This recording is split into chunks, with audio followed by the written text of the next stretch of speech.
बिस्मिल्लाहिर्रहमानिर्रहीम। अस्सलाम वालेकुम स्टूडेंट्स, आज हम स्टार्ट करने जा रहे हैं चैप्टर नंबर 1 का next topic, ionisation energy. Exams के हवाले से बहुत इंपॉर्टेंट लॉन्ग क्वेश्चन है ये स्टूडेंट्स, पेपर में कई बार आ चुका है। तो चलिए इसको स्टार्ट करते हैं। Ionisation energy students, ionisation energy होती क्या है? तो इसको आसान लफ्जों में अगर समझाऊं स्टूडेंट्स, तो वो एनर्जी जो कि आयन को बनाने के लिए लगे। अब आयन दो तरह के होते हैं, पॉजिटिव और नेगेटिव। तो स्टूडेंट्स आपने याद रखना है, यहां पर पॉजिटिव आयन की बात होगी। सबसे पहले मैं आपको डायग्रामेटिकली समझा दूं, उसके बाद हम इसकी थ्योरेटिकल डेफिनेशन की तरफ चलेंगे। मेरे पास स्टूडेंट्स सोडियम की एग्जांपल है। मैं सोडियम की मिसाल ज्यादा देता हूं बिकॉज स्टूडेंट्स के लिए इजी टू अंडरस्टैंड होती है। सोडियम के पास स्टूडेंट्स आप लोगों को मालूम होगा 3 शेल होते हैं, ठीक है, और इसका एटॉमिक नंबर होता है हमारे पास 11। तो इसके पास 11 इलेक्ट्रॉन होते हैं। पहले शेल में 2, दूसरे में 8 और तीसरे में होता है 1। तो स्टूडेंट्स ये जो आखिरी इलेक्ट्रॉन है ना, हमेशा इलेक्ट्रॉन पहले आउटर मोस्ट शेल से निकलता है। ये जो आखिरी इलेक्ट्रॉन है इसको निकालना है हमने, ठीक है। अब इसको कौन खींच रहा है? इसको स्टूडेंट्स न्यूक्लियस अपनी तरफ खींच रहा है, ठीक है। हमने क्या करना है, हमने इसको अपनी तरफ बाहर को खींचना है। हमने बाहर की तरफ इस पे कुव्वत लगानी है, न्यूक्लियस इस पे अपनी तरफ से कुव्वत लगा रहा है अंदर को। तो स्टूडेंट्स हम इसको जब बाहर निकालेंगे तो क्या करना पड़ेगा, एनर्जी हमें इसको देनी पड़ेगी, ठीक है। अब वो एनर्जी जो हम इस इलेक्ट्रॉन को दे रहे हैं, ठीक है, इसको बाहर निकालने के लिए, वो एनर्जी क्या कहलाएगी, आयनाइजेशन एनर्जी। तो आई होप सो स्टूडेंट्स आपको डेफिनेशन यहीं पर क्लियर हो गई होगी हमारी डायग्राम से ही, कि इलेक्ट्रॉन को निकालने के लिए जो एनर्जी लगती है वो आयनाइजेशन एनर्जी कहलाती है। अब स्टूडेंट्स हम जरा थ्योरेटिकल पोर्शन देख लेते हैं। The energy needed to remove 1 electron from each atom. अच्छा, यहां पर अब डेफिनेशन में 1 मोल की बात की गई है स्टूडेंट्स, मैंने सिर्फ 1 एटम की बात की थी, ठीक है। तो 1 एटम में से 1 इलेक्ट्रॉन निकालने के लिए जो एनर्जी लगेगी वो आयनाइजेशन एनर्जी है। हमारी डेफिनेशन के मुताबिक एनर्जी नीडेड वो एनर्जी जो कि लगेगी to remove 1 electron from each atom, हर एटम में से, इन 1 मोल ऑफ एटम्स। तो आपने क्या करना है स्टूडेंट, सबसे पहले 1 मोल ऑफ एटम्स ले लेने हैं। जैसे कि आप बात कर लें सोडियम के, आपने 1 मोल ले लिए, ठीक है। तो 1 मोल के अंदर कितने एटम होते हैं, 6.02 10 की पावर 23 एटम्स। अब स्टूडेंट्स इतने एटम्स में से आपने क्या करना है, एक एक इलेक्ट्रॉन निकालना है। तो इसके लिए जो एनर्जी लगेगी that will be called ionization energy. अच्छा, आगे स्टूडेंट्स बहुत इंपॉर्टेंट बात लिखी हुई है, इन गैसियस स्टेट। जिस एलिमेंट से आप एनर्जी निकाल रहे हैं वो कौन सी स्टेट में होना चाहिए, वो गैसियस स्टेट में होना चाहिए। अब ऐसा क्यों है, क्योंकि स्टूडेंट सॉलिड सॉलिड में आपको पता है फोर्स ऑफ अट्रैक्शन ग्रेटेस्ट होती है, फिर उसके बाद आता है लिक्विड लिक्विड, और एंड पर आता है फिर गैस गैस, जिसमें हम कहते हैं निग्लिजिबल फोर्सेज ऑफ अट्रैक्शन होती हैं, ठीक है। अब स्टूडेंट्स आयनाइजेशन एनर्जी सिर्फ काउंट होती है उस एनर्जी के लिए जो कि इलेक्ट्रॉन को निकालने के लिए इस्तेमाल हो, ठीक है। ये नहीं कि पहले सॉलिड को तोड़ें लिक्विड में, लिक्विड को तोड़ें फिर गैस में, तो इन सब को तोड़ने में भी तो एनर्जी लगेगी ना, तो फिर वो आयनाइजेशन एनर्जी तो ना हुई, वो तो इनको तोड़ने वाली एनर्जी भी शामिल हो जाएगी साथ। इसलिए स्टूडेंट्स हम लेते हैं गैसियस स्टेट में। आपने एलिमेंट किस स्टेट में लेना है, गैसियस स्टेट में, बिकॉज आयनाइजेशन एनर्जी में सिर्फ और सिर्फ वही एनर्जी काउंट होनी चाहिए जो कि इलेक्ट्रॉन को निकालने के लिए लग रही। To form 1 mole of gaseous positive ion, जाहिर सी बात है स्टूडेंट्स, जब आपने 1 मोल एटम लिए थे उसमें से इलेक्ट्रॉन निकालेंगे तो पॉजिटिव आयंस भी कितने बनेंगे, 1 मोल ही बनेंगे, ओके। अच्छा, डेफिनेशन के साथ आपने एग्जाम्पल मस्त देनी है स्टूडेंट। मैं बच्चों को कहता होता हूं कि जैसे फर्ज के साथ हम सुनते पढ़ते हैं नमाज के अंदर, वैसे ही स्टूडेंट डेफिनेशन के साथ आपने एग्जाम्पल जरूर लिखनी है, ठीक है। एग्जामिनर अदरवाइज आपको कंप्लीट मार्क्स नहीं देता। तो पहली मिसाल है हमारे पास सोडियम की। सोडियम में से जब आप 1 इलेक्ट्रॉन निकालते हैं तो वो कन्वर्ट हो जाता है Na पॉजिटिव में। जब भी इलेक्ट्रॉन रिमूव होता है तो पॉजिटिव आयन बनता है केटाइन। अब इस 1 इलेक्ट्रॉन को निकालने के लिए जो एनर्जी लगती है दैट इज 494 किलो जाउल पर मोल। इसी तरह हमारे पास मिसाल है कैल्शियम की स्टूडेंट। कैल्शियम में से 1 इलेक्ट्रॉन निकालें तो उसके लिए एनर्जी लगती है 590 किलो जाउल पर मोल। अच्छा, डेफिनेशन के साथ एक एग्जांपल होगी स्टूडेंट, कोई सी भी लिख दीजिएगा। उसके बाद ये 3 पॉइंट आपने जरूर लिखने हैं it is an endothermic process. Student, endothermic process में क्या होती है? एनर्जी रिक्वायर्ड होती है। ठीक है, एनर्जी इज रिक्वायर्ड। तो एनर्जी रिक्वायर्ड का प्रोसेस एंडोथर्मिक है और इसमें एनर्जी रिक्वायर्ड ही हो रही है। स्टूडेंट्स, इसके यूनिट्स क्या हैं? किलो जूल पर मोल। इसको रिप्रेजेंट किससे किया जाता है? आईई से, आयनाइजेशन एनर्जी। अब ये आपके डेफिनेशन के अंदर ये सारी बातें आपने लिखनी है। उसके बाद स्टूडेंट आगे चलें तो हमारे पास टॉपिक है सक्सेसिव आयनाइजेशन एनर्जी, इसी का सब टॉपिक। सक्सेसिव आयनाइजेशन एनर्जी से मुराद क्या है स्टूडेंट्स?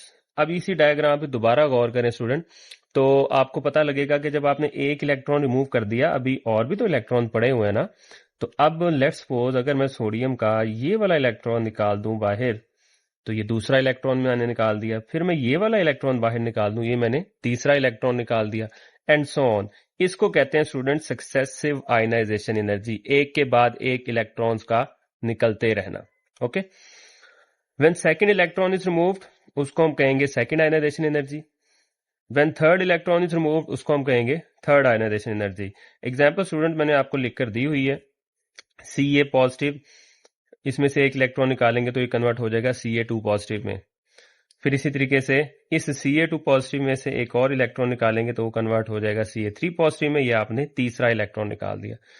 इनकी भी मैंने आयनाइजेशन एनर्जी की वैल्यू स्टूडेंट लिखी हुई है, 1150 किलो जूल पर मोल होती है सेकंड की, और थर्ड की होती है 4940 किलो जूल पर मोल। अब स्टूडेंट्स हमारे पास यहाँ पर सवाल ये आता है कि जब आपने पहला इलेक्ट्रॉन कैल्शियम में से निकाला था, कैल्शियम से ये देखिए जब पहला इलेक्ट्रॉन निकाला था तो कितनी एनर्जी लगी थी? 590 किलो जूल पर मोल की। ठीक है, दूसरा निकाला, एनर्जी कितनी लगी? 1150 किलो जूल पर मोल। तो फर्क आ गया ना? क्यों आया? कैल्शियम का जब पहला इलेक्ट्रॉन निकालते हैं तो 590 की एनर्जी लगी है, लेकिन जब दूसरा इलेक्ट्रॉन निकालते हैं तो 1150 की एनर्जी लगी है। वाई?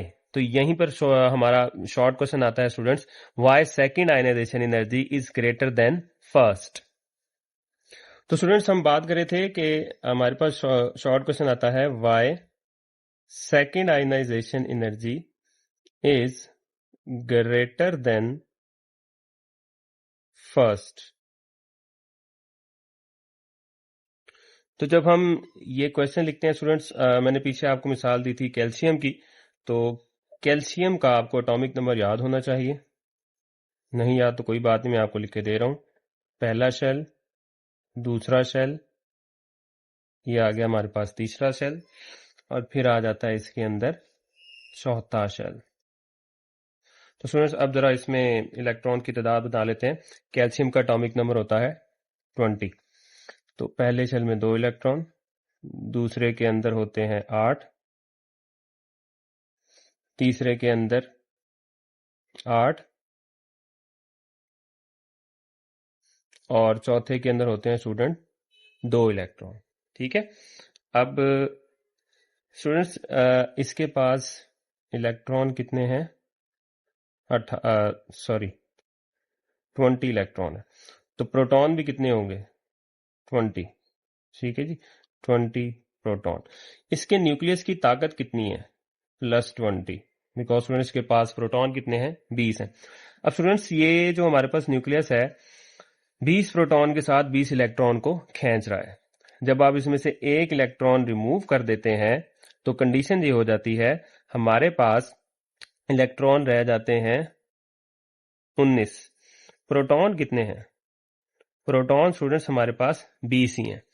पहले 20 प्रोटॉन 20 इलेक्ट्रॉन को खींच रहे थे, मतलब 20 की ताकत है न्यूक्लियस की। अब 20 प्रोटॉन 19 इलेक्ट्रॉन को खींच रहे हैं, एक कम हो गया है। तो स्टूडेंट अब आसानी हो गई है ना? अब जो एक इलेक्ट्रॉन निकल गया था न्यूक्लियस, उसकी भी पावर बकिया पर डिवाइड कर देगा, इन सब पर डिवाइड कर देगा। तो अब वो और भी अच्छे तरीके से खींच रहा होगा इन सबको, इन सब इलेक्ट्रॉन्स को। तो स्टूडेंट्स जब न्यूक्लियस इन सब इलेक्ट्रॉन्स को, बाकियों को और भी अच्छे तरीके से खींच रहा होगा, तो बिकॉज एक बंदा कम हो गया है, खींचने की सलाहियत न्यूक्लियस की बढ़ गई है, पकड़ मजबूत हो गई है। तो पकड़ मजबूत होने से क्या होगा? इलेक्ट्रॉन न्यूक्लियस के करीब हो जाएंगे। ये जो बकिया इलेक्ट्रॉन्स हैं ये न्यूक्लियस के क्लोज हो जाएंगे। ठीक है, अब स्टूडेंट्स अब मैं ये दूसरा इलेक्ट्रॉन निकालूंगा, इसको मैंने रिमूव करवाना है, लेकिन ये न्यूक्लियस से पहले था दूर, अब उसके करीब हो गया है। ठीक है, अब करीब हो गया तो स्टूडेंट्स न्यूक्लियस की पकड़ स्ट्रांग हो गई है। अब जो एनर्जी लगेगी वो पहले वाली तो नहीं लगेगी ना, अब वो क्या लगेगी, ज्यादा लगेगी, क्योंकि वो इलेक्ट्रॉन न्यूक्लियस के करीब आ गया है। इसलिए स्टूडेंट, जब पहला इलेक्ट्रॉन रिमूव किया था एनर्जी कम लगी थी, और दूसरा इलेक्ट्रॉन रिमूव किया तो वो न्यूक्लियस के करीब आ गया था, तो एनर्जी क्या लगेगी, ज्यादा लगेगी। तो यही आपका आंसर है। आप इसमें स्टूडेंट कैल्शियम की भी मिसाल दे सकते हैं, कोई और भी दे सकते हैं, मैग्नीशियम की भी दे सकते हैं। तो जब आप इसमें मिसाल दे लेंगे स्टूडेंट्स, तो आपने ये चीज जरूर लिखनी है, जैसे मैंने एग्जाम्पल में लिखा हुआ है, कैल्शियम की फर्स्ट आयनाइजेशन एनर्जी की इक्वेशन जरूर लिखनी है, और फिर आपने सेकंड की इक्वेशन जरूर लिखनी है, और साथ में ये वैल्यू भी लिखनी है आयनाइजेशन एनर्जी की। इसके साथ ही स्टूडेंट हमारे पास एक और भी शॉर्ट क्वेश्चन आता है, वो क्या है, वो ये है, what is first ionization energy, what is second ionization energy and what is third ionization energy. मतलब इसको हम मजीद डिवाइड कर सकते हैं, फर्स्ट, सेकंड और थर्ड एंड सो ऑन। तो इनकी अलग से डेफिनेशन आ सकती है। तो इनकी अलग से डेफिनेशन आप लिखेंगे कैसे। अब स्टूडेंट, जहां पर ये डेफिनेशन में लिखा हुआ है ना, the energy needed to remove one electron, इसकी जगह पर आप लिख दें फर्स्ट इलेक्ट्रॉन। क्या लिख दें, फर्स्ट इलेक्ट्रॉन। तो जब आप लिख देंगे फर्स्ट इलेक्ट्रॉन को रिमूव करने के लिए जो एनर्जी रिक्वायर्ड होगी उसको कहेंगे फर्स्ट आयनाइजेशन एनर्जी। फिर इसी तरीके से सेकंड की डेफिनेशन में क्या लिखेंगे, the energy needed to remove second electron. ठीक है, फिर इसी तरीके से energy needed to remove third electron. तो ये स्टूडेंट्स हमारे पास डेफिनेशन हो जाएगी first, second, third ionization energy की। आपको मैंने एग्जांपल साथ लिखकर दे दी हैं। आगे चलते हैं स्टूडेंट्स, हमारे पास आते हैं इसके आगे फैक्टर्स अफेक्टिंग आयनाइजेशन एनर्जी। सबसे पहला फैक्टर है हमारे पास न्यूक्लियर चार्ज। अब न्यूक्लियर चार्ज का स्टूडेंट मैंने डायरेक्ट रिलेशन लिखा हुआ है, मैं आगे चल के इसको एक्सप्लेन करूंगा, अभी सिर्फ नाम पढ़ रहा हूं। साइज ऑफ एटम और आयन, इसका इनवर्स रिलेशन है आयनाइजेशन एनर्जी के साथ। इलेक्ट्रॉनिक अरेंजमेंट, इसके मैंने रिलेशन इसलिए नहीं लिखा स्टूडेंट्स बिकॉज इलेक्ट्रॉनिक अरेंजमेंट में दो मजीद सब टाइप्स आ जाती हैं, completely filled and partially field, तो वहां पे एक्सप्लेन करूंगा। शील्डिंग इफेक्ट का भी इनवर्स रिलेशन है, और फिर है स्पिन पेयर रिपल्शन, इसका भी। तो लेकिन स्टूडेंट्स, अब चलते हैं बारी बारी फैक्टर्स को एक्सप्लेन करते हैं। सबसे पहला फैक्टर है न्यूक्लियर चार्ज, न्यूक्लियस का चार्ज। तो स्टूडेंट्स, ये मैंने दो एग्जांपल सेट की हैं। आपने सपोज करना है कि ये दोनों सेम साइज के हैं, थोड़ा सा आपको लग रहा होगा कि नहीं है बिकॉज ये खुद से ड्रॉ की हैं। तो स्टूडेंट्स, सपोज करें कि ये दोनों सेम साइज के हैं, लेकिन इनके न्यूक्लियस की ताकत अलग अलग है। एक के न्यूक्लियस की ताकत +1 है, दूसरे के न्यूक्लियस की ताकत +2 है। तो स्टूडेंट्स, दोनों के पास एक एक इलेक्ट्रॉन है, आउटर मोस्ट शेल में ये इलेक्ट्रॉन मैंने बनाया है। तो स्टूडेंट्स, हमारे पास इसका न्यूक्लियस खींच रहा है इलेक्ट्रॉन को +1 की ताकत से, और इसका न्यूक्लियस खींच रहा है इस इलेक्ट्रॉन को +2 की ताकत से। तो ये ज्यादा स्ट्रांगली खींच रहा है। तो स्टूडेंट जरा सोचें, कहां से इलेक्ट्रॉन निकालना मुश्किल होगा। तो जाहिर सी बात है, इस न्यूक्लियस की पकड़ स्ट्रांग होगी, जिसकी ताकत +2 है स्टूडेंट, इसकी पकड़ स्ट्रांग होगी इलेक्ट्रॉन पर। तो इस केस में इलेक्ट्रॉन को निकालना क्या है, मुश्किल है। मतलब हमें ज्यादा एनर्जी लगानी पड़ेगी। ठीक है, एनर्जी ज्यादा लगाएंगे तो आयनाइजेशन एनर्जी की वैल्यू क्या आएगी, ज्यादा आएगी। इस केस में स्टूडेंट्स, न्यूक्लियस की ताकत कम है, तो इस केस में हमें कम एनर्जी लगानी पड़ेगी। तो इसका मतलब ये हुआ स्टूडेंट्स, जितना ज्यादा न्यूक्लियस का चार्ज होगा उतनी ज्यादा आयनाइजेशन एनर्जी होगी। तो इसलिए डायरेक्ट रिलेशन आएगा। अच्छा स्टूडेंट्स, अब आगे चलें। नेक्स्ट है हमारे पास साइज ऑफ एटम और आयन, एटम का साइज या आयन का साइज। तो एक मैंने छोटे साइज का एटम बनाया, दूसरा मैंने बड़े एटम का साइज बनाया। दोनों में देखें स्टूडेंट्स, एक एक इलेक्ट्रॉन पड़ा हुआ है। आपको नजर आ रहा होगा ये वाला जो इलेक्ट्रॉन है ये न्यूक्लियस के करीब है, और जो ये वाला इलेक्ट्रॉन है ये न्यूक्लियस से क्या है, दूर है। तो स्टूडेंट, इनमें से किस में से इलेक्ट्रॉन निकालना आसान होगा। जाहिरी सी बात है स्टूडेंट, जिसमें इलेक्ट्रॉन न्यूक्लियस से दूर है, न्यूक्लियस की पकड़ इस पर कम है, गिरफ्त कम है, तो इस इलेक्ट्रॉन को निकालना जरा आसान है, इजी है। ठीक है, अगर इजी है तो थोड़ी सी एनर्जी लगाएंगे तो ये इलेक्ट्रॉन बाहर आ जाएगा। आयनाइजेशन एनर्जी की वैल्यू क्या हुई, कम। यहां पर इलेक्ट्रॉन न्यूक्लियस के करीब है स्टूडेंट, तो इसको निकालना मुश्किल है, न्यूक्लियस की पकड़ इस पर मजबूत है, एनर्जी ज्यादा लगानी पड़ेगी। ठीक है स्टूडेंट्स, तो हमारे पास क्या रिलेशन आया, इनवर्स रिलेशन। ठीक है स्टूडेंट। नेक्स्ट बड़ा important factor that is electronic arrangement. अब स्टूडेंट्स, इलेक्ट्रॉनिक अरेंजमेंट की बात करें तो इसमें हम डिस्ट्रीब्यूशन ऑफ इलेक्ट्रॉन्स उसको कहते हैं इलेक्ट्रॉनिक कॉन्फ़िगरेशन या अरेंजमेंट। तो इसमें स्टूडेंट स्टेबिलिटी का तस्करा होता है। स्टेबिलिटी अब आपने याद रखनी स्टूडेंट दो तरह की होती है, कंप्लीटली फिल्ड और हाफ फिल्ड। इससे क्या मुराद है स्टूडेंट, देखें कंप्लीटली फिल्ड से मुराद है फॉर एग्जांपल जो आपका पी सबशेल होता है स्टूडेंट्स, उसके अंदर कितने इलेक्ट्रॉन आते हैं, उसके अंदर आते हैं 6 इलेक्ट्रॉन। अगर तो उसके अंदर 6 इलेक्ट्रॉन पड़े हुए हैं तो हम कहेंगे स्टेबिलिटी क्या है, कंप्लीटली फिल्ड है। और हाफ फिल्ड का मतलब क्या है स्टूडेंट्स, 6 का हाफ कर लें तो क्या हो जाएगा 3। अगर स्टूडेंट्स आपके पी सबशेल के अंदर 3 इलेक्ट्रॉन पड़े हुए हैं, दैट मीन्स कि हमारे पास स्टेबिलिटी उसके अंदर हाफ है, ठीक है, कंप्लीट नहीं है, हाफ है।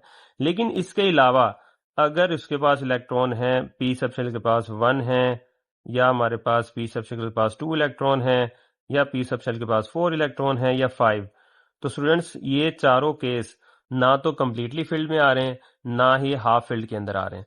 तो ये जो चारों केस है ना, ये क्या कहलाएंगे, ये अनस्टेबल केस कहलाएंगे। मैं बात कर रहा हूँ स्टूडेंट्स, अगर किसी एलिमेंट के पास सिर्फ पी नहीं, डी और एफ के अंदर भी यही केस होगा, एस के अंदर भी यही केस होगा। सबशेल हमारे पास एस पी डी एफ होते हैं, ठीक है। तो अगर किसी सबशेल में जितने इलेक्ट्रॉन आ सकते हैं उतने ही पड़े हैं तो स्टूडेंट वो कंप्लीटली फील्ड, कंप्लीट स्टेबिलिटी दिखाएगा। और अगर उससे हाफ पड़े हैं जितने एक सबशेल में आ सकते हैं तो वो हाफ स्टेबिलिटी दिखाएगा। लेकिन अगर उसके अलावा कोई डिजिट पड़ा हुआ है स्टूडेंट्स तो वो अनस्टेबल कहलाएगा, ठीक है। तो स्टेबिलिटी दो तरह की हो गई, कंप्लीटली फील्ड और हाफ फील्ड। अब स्टूडेंट्स एग्जांपल से समझते हैं जरा। हमारे पास है जी नाइट्रोजन और ऑक्सीजन की मिसाल। नाइट्रोजन की कॉन्फ़िगरेशन लिखते हैं स्टूडेंट्स, हमारे पास क्या होती है, एटॉमिक नंबर 7 है तो 1s2 2s2 और होता है 2p3। अब ऑक्सीजन की लिखते हैं 1s2, ऑक्सीजन का एटॉमिक नंबर 8 है तो 1s2 2s2 और लास्ट में आ गया 2p4। अब देखें स्टूडेंट, पी सबशेल में कितने इलेक्ट्रॉन आते हैं, 6। नाइट्रोजन के पास कितने हैं, 3। तो ये हाफ फील्ड के अंदर आ रहा है ना, इसका मतलब नाइट्रोजन के पास हाफ स्टेबिलिटी है। ऑक्सीजन की बात करें, ऑक्सीजन में देखें स्टूडेंट, पी के अंदर 4 इलेक्ट्रॉन है, ना तो ये हाफ स्टेबिलिटी में आ रहा है, ना ये कंप्लीट स्टेबिलिटी के अंदर आ रहा है। तो जब ये दोनों के अंदर ही नहीं आ रहा तो स्टूडेंट्स ये कहां पर काउंट होगा, अनस्टेबल केस में काउंट होगा। तो अब देखें स्टूडेंट्स, जहां पर स्टेबिलिटी हो वहां से इलेक्ट्रॉन निकालना क्या होता है, मुश्किल होता है। क्यों, क्योंकि एक चीज स्टेबल पड़ी है, वो कहती है भाई मैं स्टेबल हूं, मुझे मत छेड़ो। मतलब अगर हम नाइट्रोजन में से इलेक्ट्रॉन निकालना चाहेंगे, नाइट्रोजन कहेगा भाई मेरे पास हाफ स्टेबिलिटी है, मेरे से इलेक्ट्रॉन ना निकालो। ऑक्सीजन को देखेंगे स्टूडेंट तो उसकी अनस्टेबल इलेक्ट्रॉनिक अरेंजमेंट है, ये कहेगा हाँ भाई निकाल लो, ठीक है। तो इससे निकालना हो गया आसान और इससे निकालना हो गया मुश्किल। तो स्टूडेंट्स यहां से हमें पता लगा जितनी ज्यादा स्टेबिलिटी होगी, और स्टेबिलिटी दो तरीके से आ सकती है, कंप्लीटली फील्ड और हाफ फील्ड। उसके अलावा अगर इलेक्ट्रॉन्स की अरेंजमेंट है तो वो अनस्टेबिलिटी के अंदर आएगा। तो ये आपने स्टूडेंट्स इलेक्ट्रॉनिक कॉन्फ़िगरेशन को देखते हुए ये फैक्टर डिटरमाइन करना है। इस केस में नाइट्रोजन की ज्यादा होगी आयनाइजेशन एनर्जी, मतलब उसमें से इलेक्ट्रॉन निकालना मुश्किल है, और ऑक्सीजन से निकालना आसान है, कम होगी ऑक्सीजन की। यहाँ पर एक और मिसाल लिखी हुई स्टूडेंट्स हमारे पास नियॉन की। नियॉन का एटॉमिक नंबर 10 होता है, इसकी कॉन्फ़िगरेशन लिखते हैं 1s2 2s2 और ये आ गया हमारे पास 2p6। अब देखें स्टूडेंट्स, पी के अंदर 6 ही इलेक्ट्रॉन आ सकते हैं, 6 पड़े हुए हैं, तो नियॉन किसके अंदर काउंट होगा, कंप्लीटली फिल्ड के अंदर। और ये क्या है, ये एक नोबल गैस है, और नोबल गैस के बारे में हमने पढ़ा हुआ है स्टूडेंट्स कि सबसे ज्यादा स्टेबिलिटी नोबल गैसेस के पास होती है, बिकॉज आउटरमोस्ट शेल कंप्लीट होता है।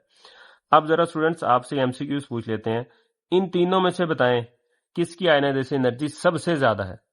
तो जाहिर सी बात है जिसकी स्टेबिलिटी सबसे ज्यादा है, कंप्लीटली फिल्ड है नियॉन, इसकी आयनाइजेशन एनर्जी सबसे ज्यादा होगी। दूसरे नंबर पे आएगा नाइट्रोजन और सबसे कम होगी ऑक्सीजन की। ओके स्टूडेंट्स, तो ये हो गया हमारा फैक्टर क्लियर। अब चलते हैं आगे, शील्डिंग इफेक्ट। शील्डिंग इफेक्ट सबसे पहले आपको समझना है स्टूडेंट होता क्या है। ये मैंने पिछले लेक्चर के अंदर भी समझाया था, आज दोबारा समझा रहा हूं। शील्ड करना स्टूडेंट, शील्ड से मुराद होता है हिफाजत करना, ठीक है, हिफाजत करना। हिफाजत किसकी कौन कर रहा होता है, ये मैं आपको मिसाल देता हूँ। लेट्स सपोज जी हमारे पास है जी एक न्यूक्लियस स्टूडेंट्स, और ये हमारे पास, सॉरी ये डायग्राम बनी भी हुई है, मैं आपको यहीं से समझा देता हूँ। ये देखिए स्टूडेंट्स, हमारे पास न्यूक्लियस है, आउटरमोस्ट इलेक्ट्रॉन है, इनके दरमियान कोई रुकावट नहीं है, अच्छे तरीके से खिंचाव आ रहा है। अब देखें अगली ही डायग्राम में ये जो हमारे पास आउटर मोस्ट इलेक्ट्रॉन है, इसके बीच में और न्यूक्लियस के बीच में ये दो गार्ड आ गए हैं। ठीक है, ये दो लोग आ गए हैं। ये दो लोग आउटर मोस्ट इलेक्ट्रॉन को बचा रहे हैं। किससे बचा रहे हैं? न्यूक्लियस से बचा रहे हैं, मतलब ये उसकी हिफाजत कर रहे हैं। ठीक है, इसको शील्ड कर रहे हैं। तो स्टूडेंट अब क्या हुआ है, इस केस में न्यूक्लियस बड़े अच्छे तरीके से इस इलेक्ट्रॉन को खींच रहा था, लेकिन अब इस केस में न्यूक्लियस अच्छे तरीके से नहीं खींच रहा। न्यूक्लियस की जो इसके ऊपर अट्रैक्शन है वो क्या हो गई है? लेस हो गई है। किसकी वजह से लेस हुई है? इन दो इलेक्ट्रॉन्स की वजह से। इनको हम क्या कहते हैं स्टूडेंट्स? इनको हम कहते हैं इनर इलेक्ट्रॉन्स या इंटरवीनिंग इलेक्ट्रॉन्स। ठीक है, अब ये दोनों मुहाफिज के तौर पर आ गए हैं, ये हिफाजत कर रहे हैं आउटर इलेक्ट्रॉन की न्यूक्लियस से। तो स्टूडेंट इस चीज को कहते हैं शील्डिंग इफेक्ट। और इसका ताल्लुक किससे होता है स्टूडेंट्स? इसका ताल्लुक हिफाजत करने वालों से होता है। मतलब जितने ज्यादा इनर इलेक्ट्रॉन होंगे उतना ज्यादा शील्डिंग इफेक्ट होगा। मतलब यहां पर आप तादाद अगर बढ़ाते जाएं इलेक्ट्रॉन्स की तो मुहाफिजों की तादाद बढ़ती जाएगी। जब मुहाफिजों की तादाद बढ़ती जाएगी तो इसकी ज्यादा हिफाजत होगी। इसकी जितनी ज्यादा हिफाजत होगी स्टूडेंट, उससे क्या होगा? न्यूक्लियस की अट्रैक्शन इसके लिए कम हो जाएगी इस इलेक्ट्रॉन के लिए, और इसी को शील्डिंग इफेक्ट कहते हैं स्टूडेंट। यही डेफिनेशन है शील्डिंग इफेक्ट की। The decrease in the force of attraction of the nucleus for the outermost electron is due to inner electrons is called shielding effect. तो स्टूडेंट्स आई होप सो आपको बड़े अच्छे से समझ आ गया होगा कि शील्डिंग इफेक्ट होता क्या है। प्लस स्टूडेंट्स ये इलेक्ट्रॉन्स जितने ज्यादा होंगे अंदर वाले, तो इलेक्ट्रॉन आपस में क्या करते हैं? इलेक्ट्रॉन आपस में करते हैं रिपल्शन। और रिपल्शन से इलेक्ट्रॉन, ये वाला इलेक्ट्रॉन क्या हो जाएगा? न्यूक्लियस से दूर हो जाएगा। तो इस वजह से इसकी न्यूक्लियस की अट्रैक्शन इस पर क्या हो जाएगी? कम हो जाएगी। ओके स्टूडेंट्स, तो इसका मतलब हाँ, आप स्टूडेंट शील्डिंग इफेक्ट को सिर्फ एक लफ्ज से याद रख सकते हैं, रिपल्सन से। बहुत ही अच्छा ट्रिक आपको दे रहा हूं, सिर्फ रिपल्सन से इसको याद रखें। जितनी ज्यादा रिपल्शन उतना ज्यादा शील्डिंग इफेक्ट। जितना ज्यादा शील्डिंग इफेक्ट, इलेक्ट्रॉन न्यूक्लियस से उतना ही दूर, बिकॉज रिपल्शन हो रही है। तो इलेक्ट्रॉन अगर न्यूक्लियस से दूर होगा स्टूडेंट, तो उसको निकालना, इसको रिमूव करना क्या हो जाएगा? आसान। तो आसान हो जाएगा तो कम वैल्यू लगेगी आयनाइजेशन एनर्जी की। तो इसका मतलब ये हुआ स्टूडेंट्स, जितना ज्यादा शील्डिंग इफेक्ट होगा उतनी कम आयनाइजेशन एनर्जी होगी, इनवर्स रिलेशन। अब चलते हैं हमारे एक नए फैक्टर की तरफ जो कि पहले नहीं होता था एफएससी की क्लास के अंदर। ये नया एक फैक्टर है स्टूडेंट, पिछली जो बुक थी उसके अंदर नहीं था, स्पिन पेयर रिपल्शन। तो इसमें लफ्ज नजर आ रहा है रिपल्शन का, और स्टूडेंट रिपल्शन का भी आपको मैंने रिलेशन बताया भी है, जितनी ज्यादा रिपल्शन होगी इलेक्ट्रॉन निकालना आसान होगा। स्पिन पेयर रिपल्शन से मुराद क्या है स्टूडेंट्स? स्पिन पेयर रिपल्शन से मुराद है आपने ऑर्बिटल्स के अंदर देखना है इलेक्ट्रॉन्स पेयर्ड हैं या नहीं। तो इसकी हम एग्जांपल देखते हैं। हमारे पास मिसाल दी हुई है मैंगनीज की और क्रोमियम की। मैंगनीज की कॉन्फ़िगरेशन लिखते हैं students, 1s2 2s2 2p6 3s2 3p6, then उसके बाद आता है हमारे पास 4s2 एंड 3d5। 25 इलेक्ट्रॉन हो गए, 2 2 4 6 10 2 12 6 18 2 20 और 25। ठीक है, अब स्टूडेंट्स हमारे पास क्रोमियम की भी देख लेते हैं, 1s2 2s2 2p6 3s2 3p6 4s1 और 3d5। ये होती है हमारे पास क्रोमियम की कॉन्फ़िगरेशन। तो स्टूडेंट्स इसमें से ना आपने इसका जो आउटर मोस्ट शेल है ना, आउटर मोस्ट शेल इसका कौन सा है? That is 4। इसको देखना है। ठीक है, अब इसका 4s और क्रोमियम का 4s, इन दोनों को जरा साइड पे लिख लें। 4s2 और फिर क्रोमियम का है 4s1। अब स्टूडेंट्स ये है हमारे पास s ऑर्बिटल। ऑर्बिटल के अंदर आपको पता होना चाहिए कितने इलेक्ट्रॉन आ सकते हैं। मैक्सिमम आ सकते हैं हमारे पास 2 इलेक्ट्रॉन। ठीक है, और उनको हम फिर लिखते कैसे हैं? ये एक डब्बा बनाते हैं, 2 इलेक्ट्रॉन इस तरह से आएंगे, एक क्लॉकवाइज और एक एंटी क्लॉकवाइज। और इसके डब्बे में कितने इलेक्ट्रॉन आएंगे? इसके डब्बे में सिर्फ एक इलेक्ट्रॉन आएगा, एक ही पड़ा हुआ है। अब स्टूडेंट्स यहां पर देखें, हमारे पास ये जो हमारे पास पेयर है s ऑर्बिटल वाला, इसके अंदर 2 इलेक्ट्रॉन है, 2 आ गए। इसके अंदर हम कहेंगे जितनी ज्यादा पेयरिंग होगी उतनी ज्यादा रिपल्शन होगी। ठीक है, जितनी ज्यादा पेयरिंग इफेक्ट आएगा, जितने ज्यादा ऑर्बिटल्स हमारे पास पेयर्ड फॉर्म में पड़े होंगे, उतनी ज्यादा हमारे पास रिपल्शन होगी। और जिस केस में पेयरिंग नहीं होगी तो हमारे पास ये स्पिन पेयर रिपल्शन वाला इफेक्ट भी नहीं आएगा। तो बस इतना सा याद रखना है स्टूडेंट्स, अगर हमारे पास पेयर्ड इलेक्ट्रॉन्स पड़े हुए हैं तो स्पिन पेयर रिपल्शन इफेक्ट अमल में आएगा। अगर हमारे पास पेयर्ड इलेक्ट्रॉन्स नहीं पड़े हुए तो हमारे पास स्पिन पेयर रिपल्शन का इफेक्ट नहीं आएगा। अब स्टूडेंट्स इसके अंदर पेयर है तो इसके अंदर रिपल्शन भी होगी। अब रिपल्शन होगी तो इसमें से इलेक्ट्रॉन निकालना क्या हो जाएगा? रिपल्शन होगी तो इलेक्ट्रॉन दूर होगा ना स्टूडेंट्स, तो और हमारे पास इलेक्ट्रॉन निकालना क्या हो जाएगा? आसान हो जाएगा। इस केस में स्टूडेंट्स क्योंकि पेयरिंग इफेक्ट नहीं है तो स्पिन पेयर रिपल्शन नहीं होगी, इसमें से इलेक्ट्रॉन निकालना क्या हो जाएगा? मुश्किल हो जाएगा।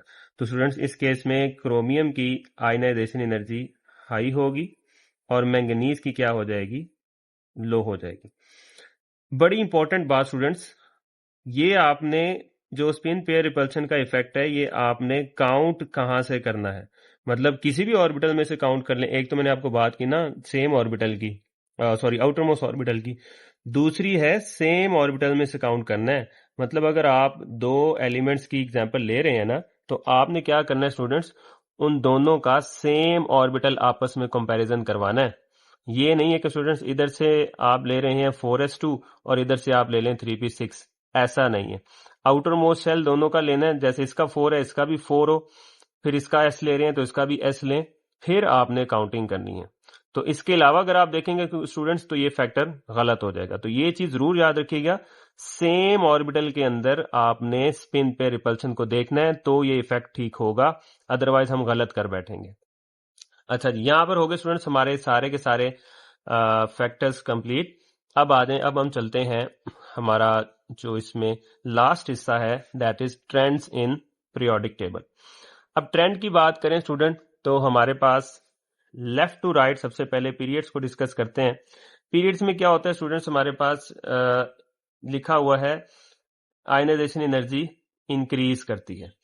इंक्रीज क्यों करती है स्टूडेंट्स? क्योंकि जब आप लेफ्ट टू राइट जाते हो तो न्यूक्लियस का चार्ज बढ़ता रहता है, साइज डिक्रीज होता रहता है, इलेक्ट्रॉन न्यूक्लियस के करीब आ जाता है, जितना करीब होगा उसको निकालने के लिए उतनी ज्यादा एनर्जी लगेगी। फॉर एग्जाम्पल स्टूडेंट्स हम इसमें एक मिसाल कर लेते हैं। मिसाल हमारे पास ये है, मैं इसमें सेकंड पीरियड की बात कर रहा हूं, that is lithium, beryllium, boron, carbon, nitrogen, oxygen. अब स्टूडेंट्स आप लेफ्ट टू राइट जाओगे ना, लेफ्ट टू राइट साइज क्या होता है? छोटा होता रहता है। छोटा होता रहेगा तो ये सारे फैक्टर्स आते रहेंगे। हम ये कहेंगे कि शुरू वाले की एनर्जी कम होगी और बाकियों वालों की एनर्जी क्या होती जाएगी? ज्यादा होती जाएगी। ठीक है, तो लेफ्ट टू राइट इंक्रीज करता जाएगा आयनाइजेशन एनर्जी। उसके बाद स्टूडेंट्स हमारे पास टॉप टू बॉटम ग्रुप्स की अगर हम बात करें तो ये डिक्रीज करता है आयनाइजेशन एनर्जी का फैक्टर। क्यों? क्योंकि जब हम टॉप टू बॉटम आते हैं स्टूडेंट्स तो क्या आता है? नंबर ऑफ शेल्स इंक्रीज करते हैं क्योंकि साइज इसी से बढ़ता है। और शील्डिंग इफेक्ट भी स्टूडेंट्स टॉप टू बॉटम आए ना तो इंक्रीज करता रहता है। क्यों? क्योंकि शेल्स बढ़ते हैं तो साथ साथ इलेक्ट्रॉन्स की तादाद भी बढ़ती है। ठीक है, और इलेक्ट्रॉन न्यूक्लियस से हो जाता है दूर। शील्डिंग इफेक्ट भी ज्यादा होगा तो रिपल्शन ज्यादा। तो इस तरीके से स्टूडेंट्स रिपल्शन ज्यादा होगी, इलेक्ट्रॉन न्यूक्लियस से दूर हो जाएगा, उसको निकालना आसान, तो आयनाइजेशन एनर्जी की वैल्यू कम लगेगी, तो क्या होगी? डिक्रीज। फॉर एग्जाम्पल पहला ही ग्रुप ले लें, lithium, sodium, potassium, rubidium, caesium and francium. अब स्टूडेंट्स ऊपर से नीचे आओगे, साइज इंक्रीज कर रहा है, इसका साइज छोटा है और इसका साइज बड़ा है। तो इस केस में जिसका साइज छोटा होगा उसकी एनर्जी ज्यादा होगी और जिसका साइज बड़ा होगा उसकी एनर्जी कम। तो टॉप टू बॉटम आते आते आयनाइजेशन एनर्जी की वैल्यू क्या होती जाएगी? डिक्रीज होती जाएगी। ये साइज छोटा, ये साइज बड़ा, यहां से यूं समझ लें। अच्छा स्टूडेंट्स, इसमें ये जो हम ट्रेंड पढ़ रहे हैं इसके अंदर हमारे पास कुछ एक्सेप्शंस भी हैं। अब लास्ट में हम उन एक्सेप्शंस को डिस्कस कर लेते हैं, बाकी हमारा सारा टॉपिक क्लियर हो गया है।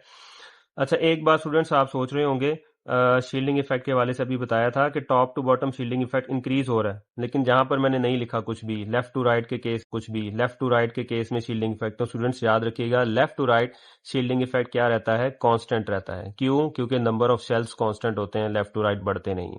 ओके, अच्छा, अब आ जाए एक्सेप्शन की तरफ। एक्सेप्शन स्टूडेंट्स ये है बेरिलियम बोरॉन की और नाइट्रोजन और ऑक्सीजन की। सबसे पहले ये बेरिलियम और बोरॉन की डिस्कस कर लेते हैं। स्टूडेंट्स, बेरिलियम का एटॉमिक नंबर होता है 4, बोरॉन का होता है 5। होना क्या चाहिए आपकी नजर में? Left to right ionization energy की वैल्यू इंक्रीज करती है ना, तो बोरॉन की ज्यादा होनी चाहिए और बेरिलियम की कम होनी चाहिए। ऐसे ही है? नहीं, ऐसा नहीं है। मतलब ये एक्सेप्शनल केस आ गया। होना ऐसा चाहिए था बट ऐसा होता नहीं है। बेरिलियम की ज्यादा है स्टूडेंट्स और बोरॉन की कम है। अब इसकी आप कॉन्फ़िगरेशन लिखें। बेरिलियम की होती है 1s2 2s2। इसी तरीके से बोरॉन की लिखें स्टूडेंट्स, तो 1s2 2s2 2p1। तो देखें स्टूडेंट्स, बेरिलियम की कॉन्फ़िगरेशन जहां पर एंड हो रही है s ऑर्बिटल में, s ऑर्बिटल के पास 2 इलेक्ट्रॉन हो सकते हैं, उसके पास 2 ही पड़े हैं, तो बेरिलियम कौन सी स्टेबिलिटी शो कर रहा है? कंप्लीटली फिल्ड वाली। बोरॉन की तरफ चलें स्टूडेंट्स, तो ये आखिरी खत्म हो रहा है 2p1 पर। अब p के अंदर स्टूडेंट्स 6 इलेक्ट्रॉन हो तो कंप्लीट स्टेबिलिटी आती है, और अगर 6 में से हाफ कर दें, 3 इलेक्ट्रॉन हो तो हाफ स्टेबिलिटी आती है। तो हाफ स्टेबिलिटी आई या कंप्लीट आई, दोनों में से कोई भी नहीं आई स्टूडेंट, क्योंकि इसके पास कितने इलेक्ट्रॉन पड़े हुए हैं? 1। तो ये अनस्टेबल है। तो स्टूडेंट्स, इसमें से इलेक्ट्रॉन निकालना क्या हो जाएगा? आसान। और बेरिलियम में से इलेक्ट्रॉन निकालना क्या हो जाएगा? मुश्किल। तो इसकी वैल्यू ज्यादा और इसकी वैल्यू कम। जो हमारे पास नाइट्रोजन ऑक्सीजन का केस है स्टूडेंट्स, वो हम इधर डिस्कस कर चुके हैं। मैंने आपको बता दिया था नाइट्रोजन की ज्यादा होती है और ऑक्सीजन की कम, इलेक्ट्रॉनिक कॉन्फ़िगरेशन की ही वजह से। अच्छा, आखिर में स्टूडेंट्स हमारे पास ये याद रखिएगा कि जो अल्कली मेटल्स का हमारे पास ग्रुप है, अल्कली मेटल्स जो कि पीरियोडिक टेबल में सबसे शुरू में लगे हुए हैं, उनकी सबसे लोएस्ट आयनाइजेशन एनर्जी होती है। और जो हमारे पास है noble gases students, noble gases की हाईएस्ट आयनाइजेशन एनर्जी होती है। एलिमेंट्स का भी आपको बता देता हूं स्टूडेंट्स। सबसे कम आयनाइजेशन एनर्जी पीरियोडिक टेबल में है सीजियम की, या आप कह लें फ्रांसियम की, ठीक है। और उसके बाद सबसे हाईएस्ट होती है हमारे पास स्टूडेंट्स हीलियम की, नोबल गैसेस के अंदर। तो स्टूडेंट्स, यहां पे हमारा टॉपिक कंप्लीट होता है। क्विक चेक जो हमारा इसी टॉपिक से रिलेटेड है स्टूडेंट्स, उसके जो सवाल हैं वो भी हमने इस टॉपिक के अंदर कंप्लीट कर लिए हैं, तो आप उनको भी देख लीजिएगा क्या सवाल लिखे हुए हैं। वो आप इस लेक्चर को जरा रिवाइंड करेंगे तो आपको समझ आ जाएगा, वो भी हमने कर लिए हैं। अल्लाह हाफिज।